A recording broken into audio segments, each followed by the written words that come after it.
तस्य धीमहि धियो यो नः प्रचोदयात्। ॐ गुरुर्ब्रह्मा गुरुर्विष्णु गुरुर्देवो महेश्वरः गुरुर्साक्षात् परब्रह्म तस्मै श्री गुरवे नमः।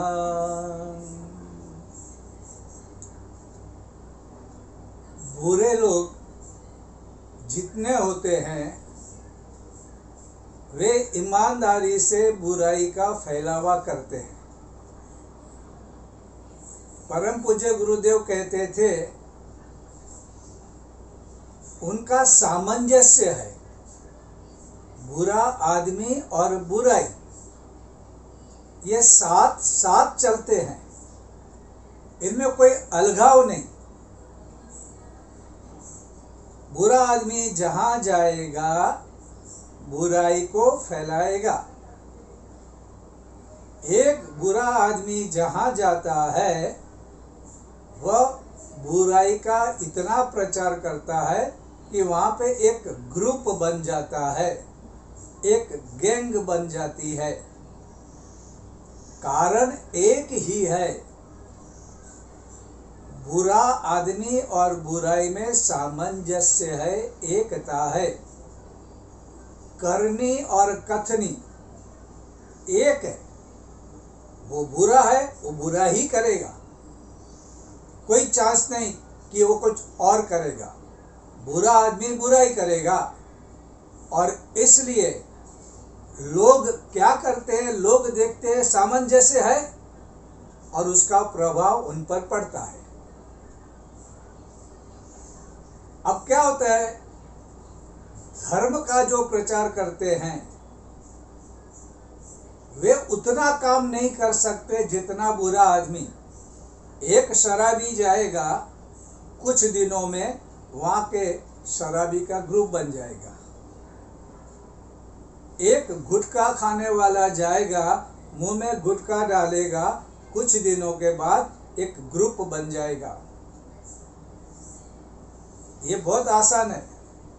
एक सिगरेट पीने वाला जाएगा, दूसरों को सिगरेट पिलाएगा। मुझे मालूम है जब कंप्यूटर नए नए आए थे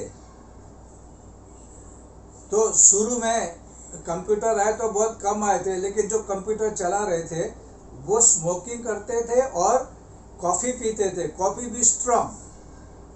बाद में उनको देख देख कर ऐसी मान्यता चली कि कंप्यूटर में जो काम करता है वो सिगरेट पीना चाहिए, उससे बहुत टेंशन आता है, आंखें खींची जाती है और कॉफ़ी पीना ही है।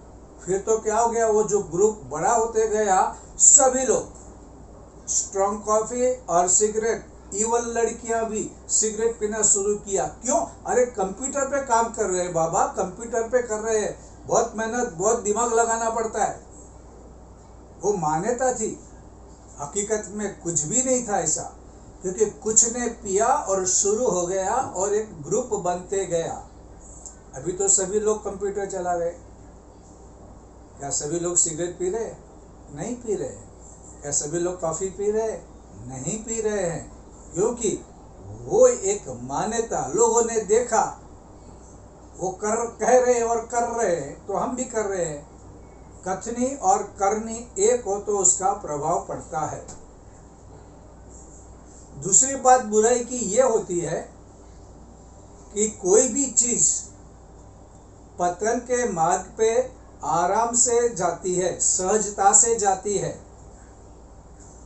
जो फिजिकल लॉज है, कानून है कि भाई ऊपर से कोई भी चीज गिरेगी तो नीचे जाएगी, पानी ऊपर बहता रहेगा तो पानी नीचे ही जाएगा। उसी तरह आदमी का मन भी, क्योंकि अध्यात्म का नियम भी वैसा ही काम करता है।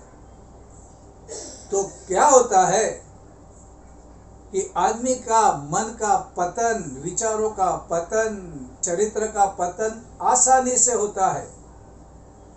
ऊपर उठना है पानी को तो हमें मशीन लगाना पड़ेगा, तभी पानी ऊपर जाएगा, यंत्र के माध्यम से ऊपर जाएगा। उसी तरह आदमी को गिरना है तो बहुत आसानी से गिरता है, सहजता से गिरता है। और इसलिए क्या होता है, जहाँ बुराई देखते हैं अच्छा लगता है और बुराई को अपना लेते हैं, क्योंकि बुरे आदमी बुराई के साथ जुड़े होते हैं, वे ईमानदार लोग हैं। बुरे हैं तो बुराई के साथ उनका रिश्ता पक्का है। धर्म तंत्र में क्या होता है, वे बातें तो करते हैं, बातें बड़ी बड़ी करते हैं, होता क्या है, करनी जब होती है तो वहां पे अलग हो जाते हैं, बड़े बड़े आदर्श की बातें करते हैं।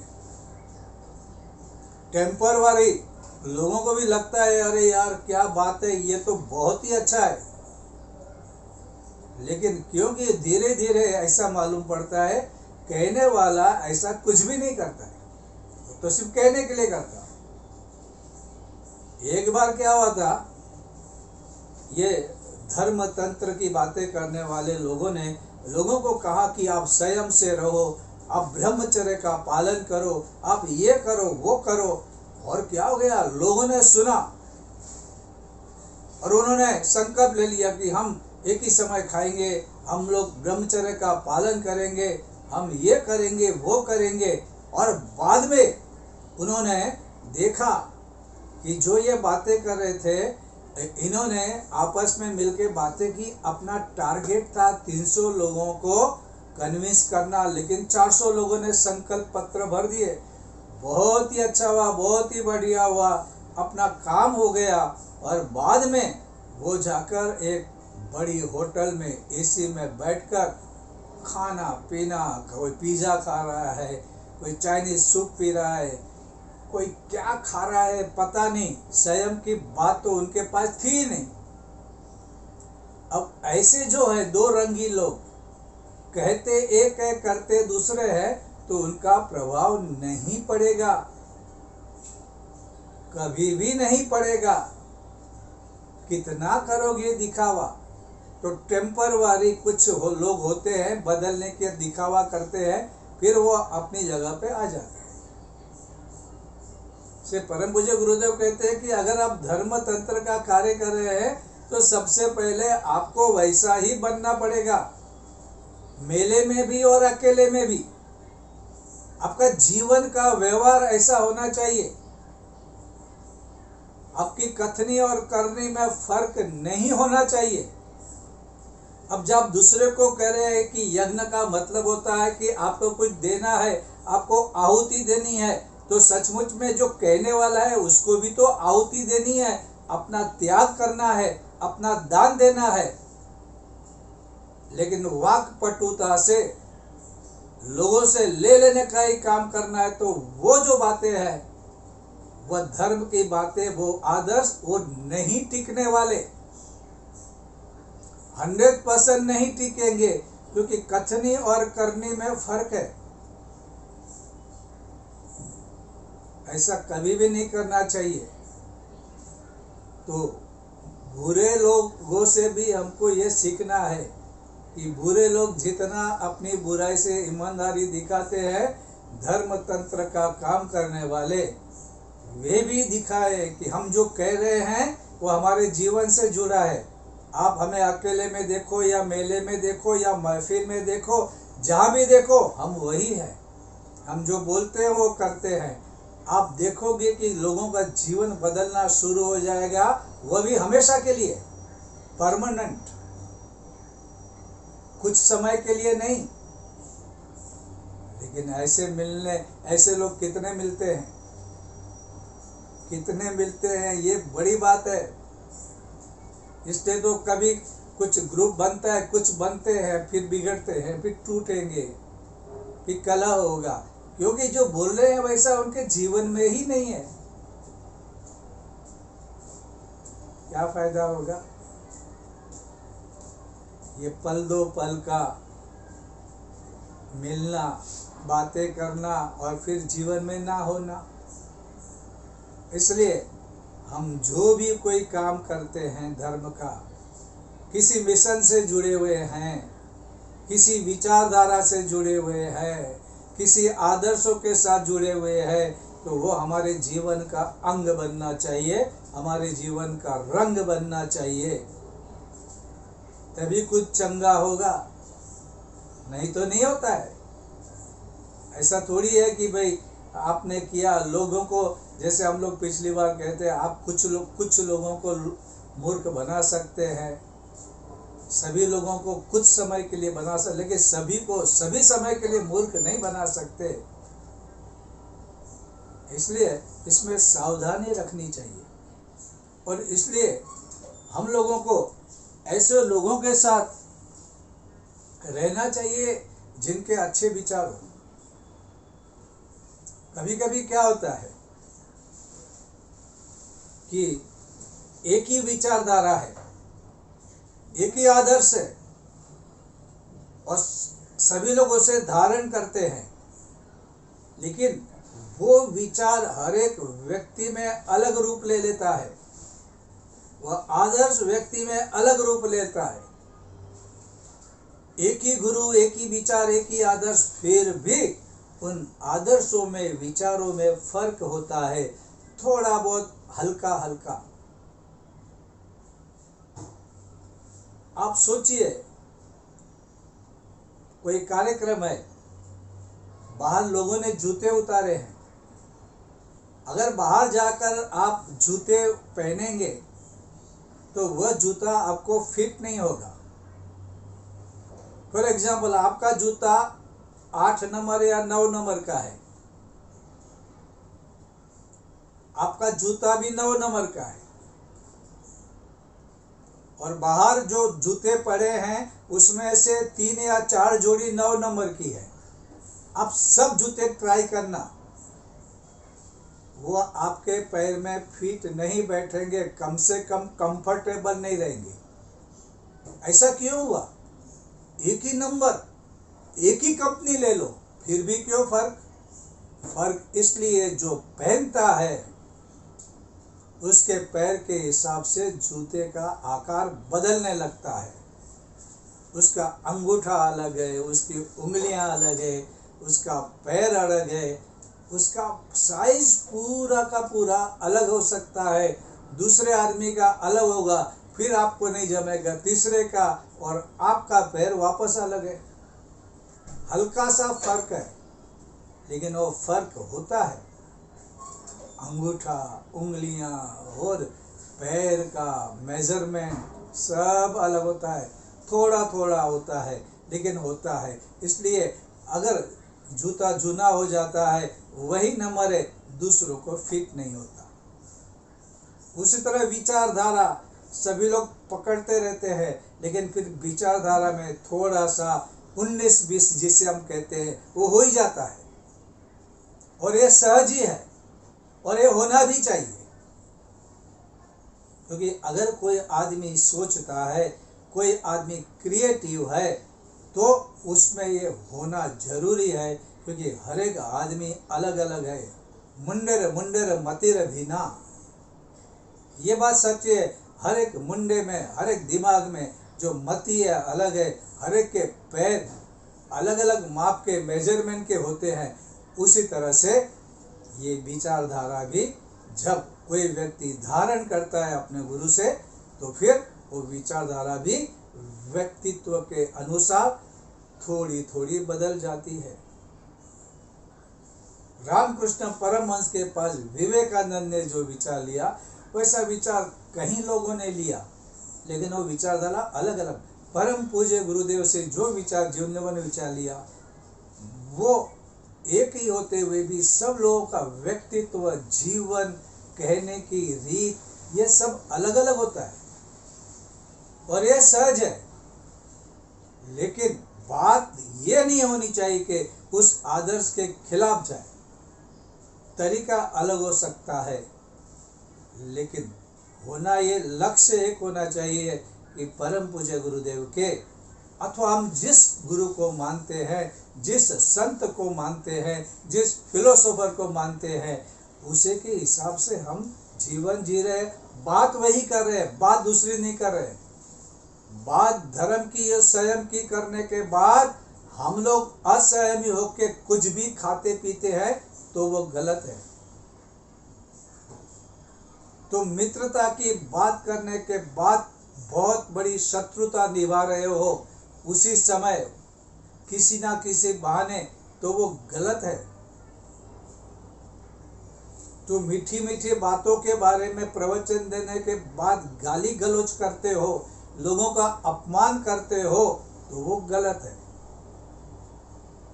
अच्छी बातें कहने के तरीके सब अलग हो सकते हैं, लेकिन उसके खिलाफ नहीं जाना है। और इसलिए ऐसे जो लोग हैं उसको हमारे ऋषि मुनि मूर्ख में गिनती करते हैं, क्योंकि उनको मौका मिलता है अच्छा करने का और वो कर देते हैं गलत। देखो, अगर एक भोला आदमी कुछ पाप कर देता है तो हम लोग इग्नोर करते हैं, लेकिन एक बहुत बड़ा पंडित, बहुत बड़ा जानकार, अगर वो गलती करता है, पाप करता है, जो पाप के बारे में बहुत कुछ बोलता है, जानता है, और वही पाप करे तो उसे माफ नहीं कर सकता, कोई नहीं कर सकता। इसलिए जब हमारे पास ज्ञान आता है तो ज्ञान क्या करता है? अंधकार को दूर करता है। गुरु के लिए ऐसा ही कहा है ना कि जो ज्ञान रूपी अंजन से हमारी आंखों में अंजन करता है और अंधकार दूर हो जाता है, प्रकाश दिखता है। तो अगर गुरु हमारे लिए इतना करता है, ज्ञान का अंजन करवा देता है, तो वापस क्यों सो जाने का, क्यों अंधकार को वापस अपनी आंखों में लाने का? ये मूर्खता है, ये मूर्खता। एक बार क्या हुआ, एक आदमी ने गधा पाला। लोग हर एक, कोई घोड़ा, कोई गाय, कुत्ता है, गाय होती है, बैल होता है, सबका शौक होता है। तो इसको लगा कि मैं गधा पालूंगा। वो पेडर रोड पे बड़े मोहल्ले में रहता था, वहां पे श्रीमंत लोग रहते थे, और उसने गधा पाला। तो गधा पाला तो वो आदमी फेमस हो गया, क्योंकि आजकल क्या हो रहा है, तुम कुछ अलग करो तो तुम फेमस हो जाओगे। तुमको प्रख्यात होना है तो तुम्हें और कुछ नहीं करना, अच्छा काम भी नहीं करना है, कुछ विचित्र काम करो, वो तुम हो जाओगे। तुम अपने कपड़े फाड़ के घूमो, तुम प्रख्यात हो जाओगे। तुम अपने बाल ऐसे ऐसे करके घूमो, तुम प्रख्यात हो जाओगे। कैमरा लेके लोग आ जाएंगे, टीवी वाले आ जाएंगे, कुछ भी होगा। आप अलग करो। अब मटका लेके रास्ते पे मटका फोड़ दो, अचानक लोग आ जाएंगे, मटका क्यों फोड़ा? अब कुछ भी करो, विचित्र करो। तो इसने गधा पाला और प्रख्यात हो गया। कितने लोग आते थे, उनका इंटरव्यू लेते थे, वो करते थे, और वो कहता था, देखो ये गधे को लोग ने मूर्ख कहा है, ये गलत है। गधा जैसा कोई प्राणी नहीं, मैं उसको पालता हूँ, मेरे से वफादार है, सब काम ठीक करता है, मैंने उसको ट्रेन किया है। एक बार क्या हो गया, वो अकेला रोड पे जा रहा था। कोरोना के कारण क्या हुआ, लोग बाहर नहीं निकलते थे, और इतने में एक खड्डे में गिर गया। कैसा भी करके बाहर आया, लेकिन उसके पैर की हड्डियां टूट गई थी। गधे ने बड़ी मेहनत की और उसको कैसा भी करके वो बैठा, झुका, मालिक को अपने कंधों पे बिठाया, और धीरे धीरे चलते चलते वो अस्पताल ले गया। मालिक खुश हुआ, बोला मेरा गधा कितना वफादार, मुझे अस्पताल लेके आया, मुझे किसी आदमी की जरूरत न पड़ी। ठीक वैसा जैसा चेतक ने महाराणा प्रताप को अपने शत्रु से दूर लेकर अपनी फर्ज अदा की, मेरे गधे ने मुझे अस्पताल आके छोड़ा। बहुत धन्यवाद, मैंने सही चुना। लेकिन थोड़ी देर के बाद जब डॉक्टर आए, नर्स आई, तो पता चला कि वो गधा उस आदमी को गधे की अस्पताल में लेके आया था। कहाँ लेके आया? गधे की अस्पताल में, क्योंकि गधे की सोच गधे जितनी थी। उसको लगा अस्पताल लेके जाने का है, लेकिन उसको मालूम था कि भाई मैं बीमार पड़ता था तो मालिक मुझे अस्पताल आता था, तो वो बेचारा गधा था तो गधे की अस्पताल में लेके छोड़ा। तो गधा गधा होता है, गधे की सोच वैसी है, गधे की समझ ऐसी है। तो हम लोग जिनके साथ रहे, जिनके साथ हम लोग सोच समझ की बातें करें, तो यह जानना जरूरी है कि उसकी सोच समझ कैसी है। वो गधे की तरह तो नहीं करता है ना, तो वो वही करेगा। इसलिए समझ होनी चाहिए। अब किससे आप मिल रहे हैं। दूसरा, मैंने एक किस्सा ऐसा सुना था। एक चूहा था, घरों में घूमता था।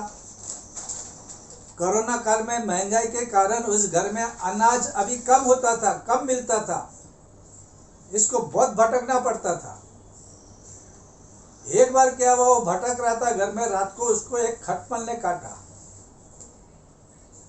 चूहे को खटमल ने काटा और उसे बहुत दर्द हुआ और उसे गुस्सा भी आया और उसे बुरा भी लगा।